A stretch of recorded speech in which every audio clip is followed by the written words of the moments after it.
अस्सलाम वालेकुम। वालेकुम अस्सलाम हबीबी। Come to Dubai. Come to Dubai. कैसे हैं? मैं ठीक, आप सुनाओ। मैं ठीक ठाक यार। रोहित शर्मा ने 50 किया, हम्म। जायसवाल ने 100 किया। हम्म। अगर कोहली वापस आता है तो बाहर कौन जाएगा इन दोनों में से? सीधा जवाब, सीधा सीधा। हाँ, जायसवाल। जायसवाल के 200 हैं लास्ट मैच में, 100 किया उसने। हाँ, लास्ट 3 मैच में 200 हैं उसके। हाँ।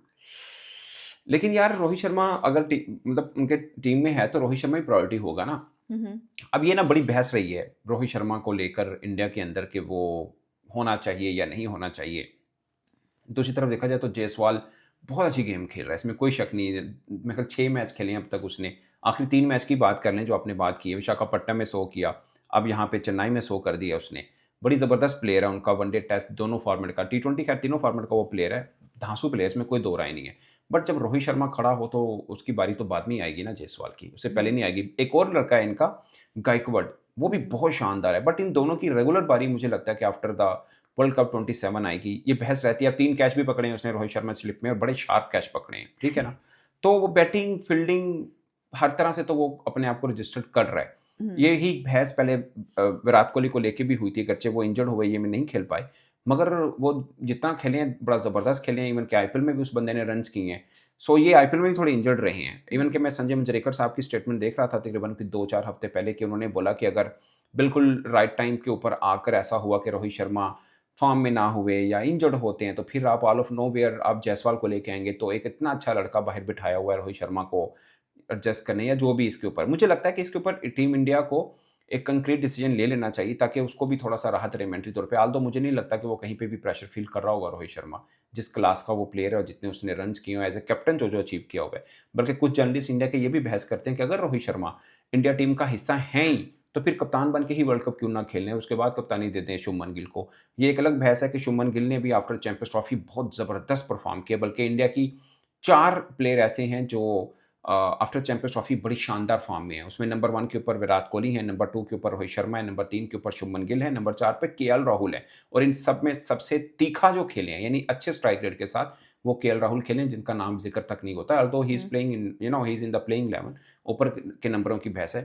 तो ये है, बट मुझे लगता है कि रोहित शर्मा ही टीम का हिस्सा रहेंगे। इंडियन मीडिया क्या ये बहस आज खत्म कर देगा कि रोहित शर्मा को निकालना चाहिए, रखना चाहिए, निकालना यार चाहिए, मुझे रखना लगेगा ये चाहिए? बहस रहेगी, पता क्यों है? अभी ना मुझे जो मेरे हमें फील होता है, maybe we are wrong, but हम एज ए जर्नलिस्ट सोचते हैं, और या इंडियन मीडिया को देख के हमें जो लगता है, जब ये इनकी टीम गई थी ऑस्ट्रेलिया, उसके बाद 0 आए थे, खासकर विराट कोहली के 2 डक आए थे, तो वो सब ये कह रहे थे, बल्कि काफ़ी उनके जर्नलिस्ट ये भी बोले कि लिख के ले लो, आखिरी टूर होगा, उसके बाद नहीं खेलेंगे ये दोनों।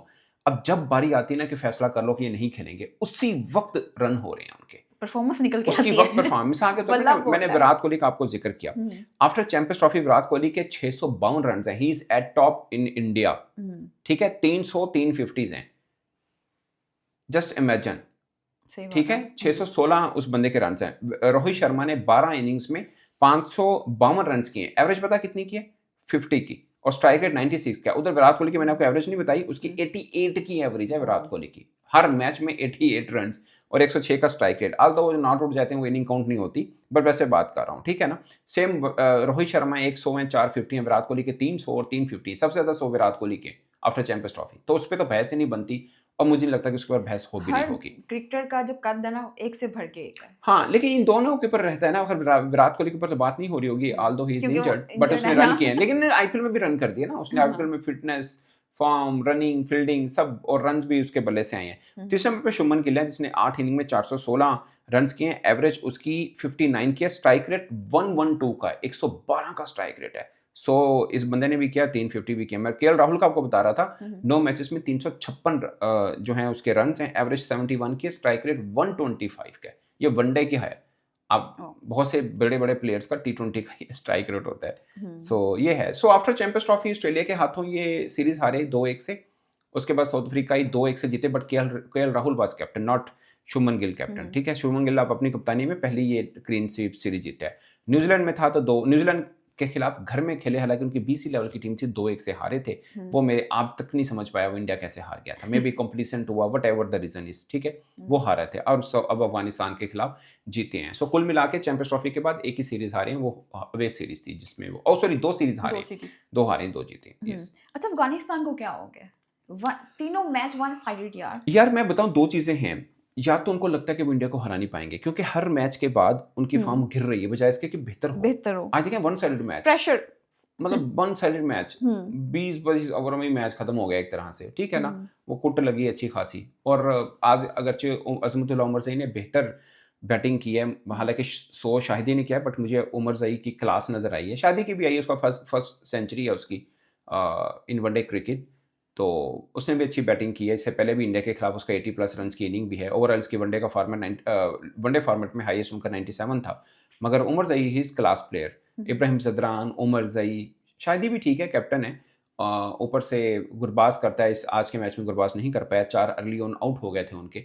बट मुझे कहीं पे ना वो नज़र नहीं आया अफगानिस्तान का जो भूख होती है ना ऑस्ट्रेलिया के खिलाफ, पाकिस्तान के खिलाफ, उनको होता है कि नहीं जीतना है, यहाँ से हमें बताना है कि हम अच्छा खेल रहे हैं। शायद उनकी जो बॉलिंग में मेन रीज़न है राशिद खान, वो क्लिक नहीं कर पा रहे। इंडिया के खिलाफ उसका record not that easy, not that up to the mark. So वो मुझे लगता है कि वहाँ से टूटते हैं, बॉलिंग उनकी बहुत फीकी पड़ जाती है, बैटिंग भी परफॉर्म नहीं कर पा रही है। तो इंडिया के खिलाफ बिल्कुल बैलेंस नजर नहीं आता अफगानिस्तान का, हालांकि इतनी क्रिकेट खेलते हैं वहाँ पे। आगे जाके इंडिया के खिलाफ इन्होंने होम सीरीज भी माइंड प्रेशर में आ जाते हैं कि हम इंडिया के साथ खेल रहे हैं। पता नहीं, हालांकि नहीं, बड़ी टीमों के खिलाफ नहीं आते। ऑस्ट्रेलिया भी बड़ी टीम है, उनके खिलाफ तो लड़ पड़ते हैं। अगरचे वर्ल्ड कप में हार गए थे, उनसे जीता हुआ मैच, पाकिस्तान को हराया हुआ इन्होंने मैच, एक ही मैच पाकिस्तान को वनडे कराया, T20 तो खैर सीरीज भी हराई हुई इन्होंने। बट इंडिया के खिलाफ पता नहीं क्या हो जाता है, वही प्रेशर, उनको लगता होगा कि पता नहीं हम जीत नहीं पाएंगे, आई डोंट नो। तो वही तो कहते हैं, प्रेशर में आ जाते हैं। हाँ, सही बैक ऑफ द माइंड कहीं ना कहीं प्रेशर होता है, नहीं यार जो भी है टीम टॉप 1 है। कृष्णा की बॉलिंग, उस पर बात होनी चाहिए। 5 आउट यार, उसके मैं देख रहा था रिकॉर्ड, आखिरी 5 मैचेस में 1 चौका है और 1 ये फाइफर है उसका, ठीक है। Is brilliant bowler. अब इंग्लैंड भी जाएगा, वहाँ पे भी आप इसकी देखिएगा, बॉलिंग मज़ेदार होगी। आईपीएल में भी थोड़े स्कोर खाए हैं पिच जैसी, बट उसमें भी इसने टॉप विकेट टेकर भी रहा एक सीजन में। So he is good bowler. One day में 25 मैच में शायद 45 है, मैंने इनका नोट किया हुआ था कहीं। हाँ, 25 मैच में 45 विकेट्स हैं, first fiver, and he is the only bowler between India and Afghanistan who got 5 wickets in a inning. तो ये है, 4-4 विकेटें तो ली हुई हैं, राशिद ने भी शायद ली हुई हैं, बुमराह ने भी ली हैं, शामी ने हैट्रिक किया हुआ है, मगर ये पहला बॉलर है बिटवीन बोथ दीज टीम्स जिसने पांजा लगाया हुआ है। तो सिराज की जगह पे है। इंग्लैंड टूर में इसकी बॉलिंग देखिएगा, ज़्यादा मज़ेदार लगेगी। वनडे क्रिकेट का, टेस्ट का अच्छा बॉलर है, T20 में भी उसने अपना आप मनवाया हुआ है, बट वनडे टेस्ट का तो बहुत ही तगड़ा बॉलर है, और खासकर सीना कंट्री में बहुत धांसू होगा। आप सोचिए ना, एक तरफ बुमराह भी नहीं है, सिराज भी नहीं है, तो उसके बगैर भी वन साइडेड जीत रहे हैं, क्योंकि एक बैलेंस टीम है इंडिया हर तरह से। उनके पास एक से बढ़ के एक दूसरे की रिप्लेसमेंट पड़ी है। अगरचे हम कहते हैं रोहित शर्मा, विराट कोहली जो है वो इंडिया की रीढ़ की हड्डी है, बट दोनों नहीं भी होंगे, फर्क पड़ेगा, खासकर वर्ल्ड कप 2027 में फर्क पड़ सकता है। बट फिर भी उनकी रिप्लेसमेंट, लाइक अब सिंपल देखें, गायकवाड है, जायसवाल है, मतलब जायसवाल का सब जिक्र करें क्योंकि वो टीम का हिस्सा है, बट मुझे गायकवाड का रिकॉर्ड देखा है मैंने, हर छठे मैच में लिस्ट ए के अंदर उसका 100 है, 50+ की एवरेज है उसकी, बहुत डेकोरेटेड रिकॉर्ड है। उधर से लिस्ट ए में, सॉरी इंडिया की तरफ से रन भी लगातार वो कर रहा है। और भी कितने ही बैट्समैन हैं जो उनकी इस लिस्ट में पड़े हुए हैं, बट ऑफ कोर्स उनकी बारी शायद वर्ल्ड कप के बाद आई। बट अगेन बैलेंस बहुत तगड़ा है। बॉलर्स की रिप्लेसमेंट पड़ी है, 2 बड़े बॉलर जो रेगुलर उनकी वनडे टीम का हिस्सा है वो नहीं खेल रहे, तो कहीं पे फील नहीं हो रहा। ऑल दो अफगानिस्तान है, बट मुझे लगता है कि अफगानिस्तान भी तगड़ी टीम है, बट इंडिया के सामने आकर उसको पता नहीं क्या हवा निकलती है, आई डोंट नो, बट ये प्रॉब्लम है। Thank you so much.